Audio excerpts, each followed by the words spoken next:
Hi friends, the Lenovo IdeaPad Slim 3 model new laptop ఇది unboxing చూద్దాం.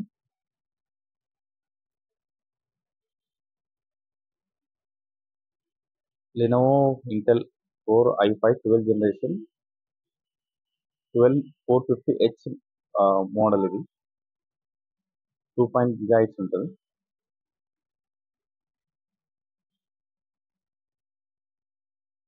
ఏమో charger 65 watts ఉంది, 3 పిన్ కేబుల్ ఇచ్చారు, 65 వాట్స్ చార్జర్.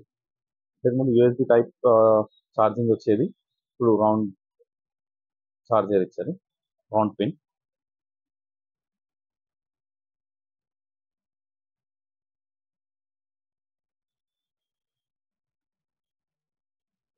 ఇదేమో ల్యాప్టాప్ కీబోర్డ్ పైన స్క్రీన్ గార్డ్ ఇచ్చారు.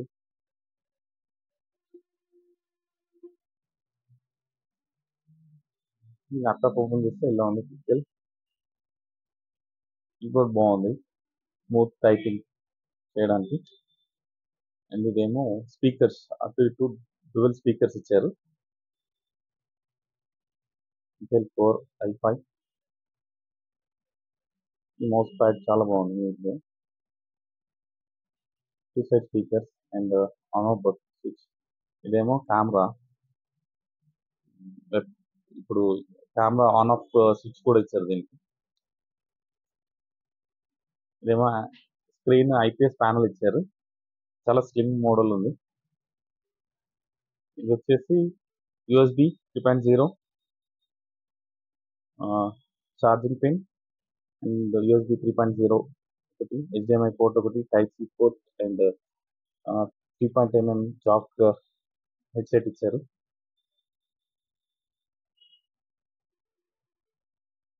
ఇది బ్యాక్ సైడ్ లుక్ ఇట్లా ఉంది. మనం ఈ హెయిర్ కూలింగ్ కావడానికి, బోర్డ్ కూల్ కావడానికి ఇలా ఇచ్చారు.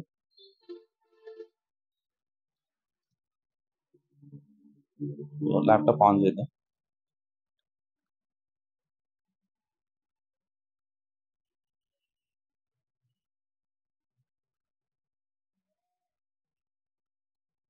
ఇది బ్యాక్ లైట్ కీబోర్డ్ కూడా ఉంది దీనికి. కీబోర్డ్ లో మనం వాడేటప్పుడు బ్యాక్ లైట్ లైటింగ్ వస్తుంది. చీకట్ లో వాడినా ఈజీగా కనిపిస్తుంది letters.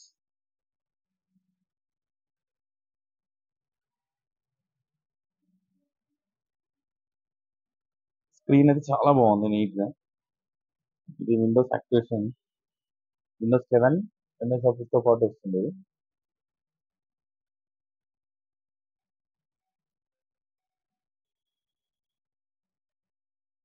Compulsory user name net connect చేస్తేనే మనకు విండోస్ 11 యాక్టివేషన్ అవుతుంది కంపల్సరీ.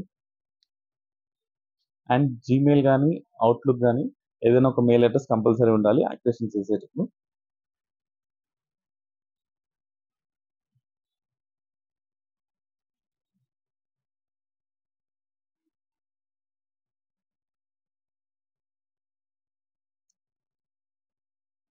Windows activation.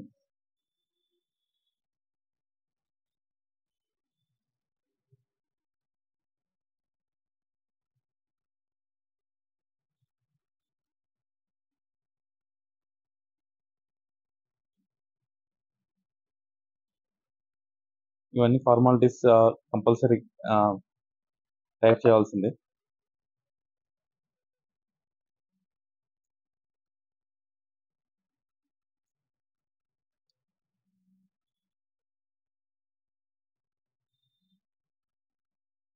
అవసరం లేదు, స్కిప్.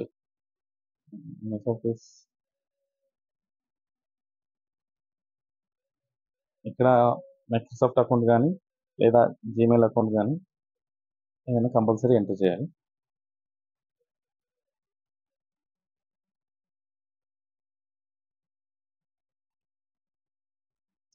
ఇది అవసరం లేదు, స్కిప్.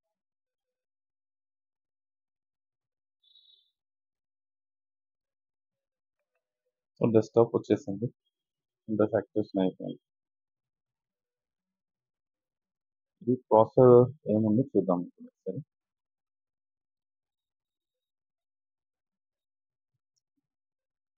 చూడండి, మీకు ఇక్కడ కనిపిస్తుంది Intel core i5 12 generation 2 speed, 16 GB RAM ఉంటుంది, DDR5 512 SSD ఉంటుంది, NVMe, విండోస్ 11తో పాటు MS ఆఫీస్ వస్తుంది.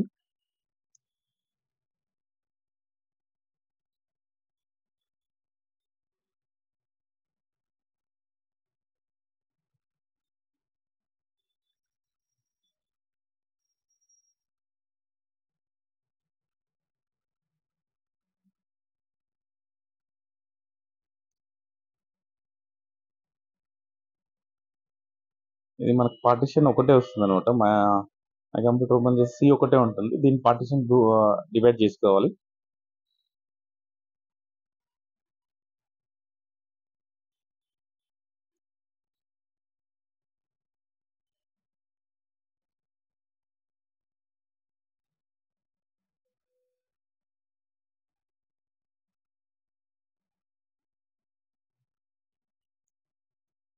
డ్రైవ్ మేనేజ్కి వెళ్ళిన తర్వాత ఇక్కడ క్లిక్ చేసి రౌట్ షేర్ వాల్యూమ్ అని ఉంటుంది, అది క్లిక్ చేసిన తర్వాత మనం SSD ఎంత 512 GB ఉంటుంది, దాన్ని షేర్ చేయాలన్నమాట. 150 GB C పెట్టేసి, లేదంటే 200 GB C పెట్టి 300 GB D పెట్టుకోవచ్చు.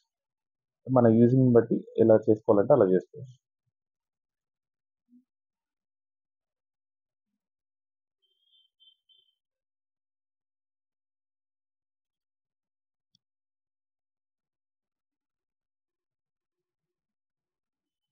ఇందులో బ్యాటరీ వచ్చేసి 4 to 5 hours charging, full charge పెడితే 4 to 5 hours ఈజీగా వస్తుంది.